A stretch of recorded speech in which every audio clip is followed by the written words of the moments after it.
Goal niyo bang maging utang-free ngayong 2025? May payo ang Bangko Sentral ng Pilipinas at financial expert para maging magaan ang pagbabayad ng utang. May unang balita, si EJ Gomez.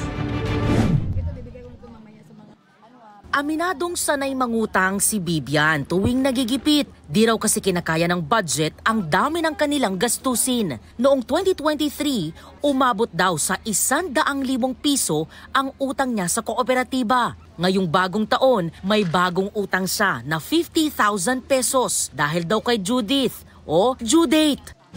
Bayad namin sa tubig, ilaw, bahay. Kasi wala kayo pang bayad, wala ka pang reserva doon, talagang papalayasin ka, lalo sa ilaw. Puputulan ka. Wala raw siyang choice kundi mag-London. Loan dito, loan doon. Si V naman, nangungutang din daw kapag gipit na gipit. Talagang as in wala ako. So pumapatol pa ako dati sa 5-6.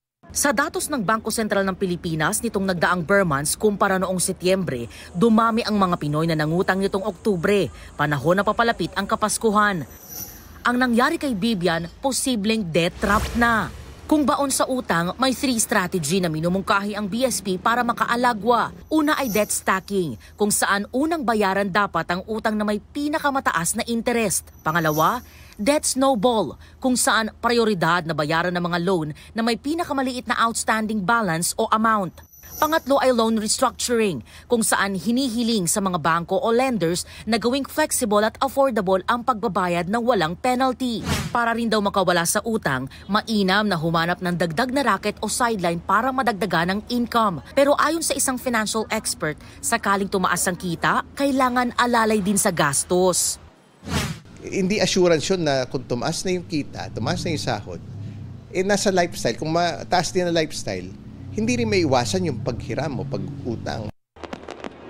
Para maging utang-free ngayong 2025, kung maaari, simulan daw sa pag-adjust ng lifestyle na naaayon sa financial capacity. Discipline is a must at matutong mag-stick sa budget.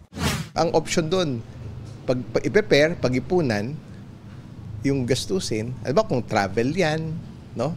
Siyempre, leisure yun eh. So, optional din yun. So, pwede siyang i-do away with muna pag hindi pa kaya. Kailangan stick muna doon sa necessities, yung mga pinakakailangan. Ito ang unang balita. EJ Gomez para sa GMA Integrated News. Gusto mo bang mauna sa mga balita? Mag-subscribe na sa GMA Integrated News sa YouTube at tumutok sa unang balita.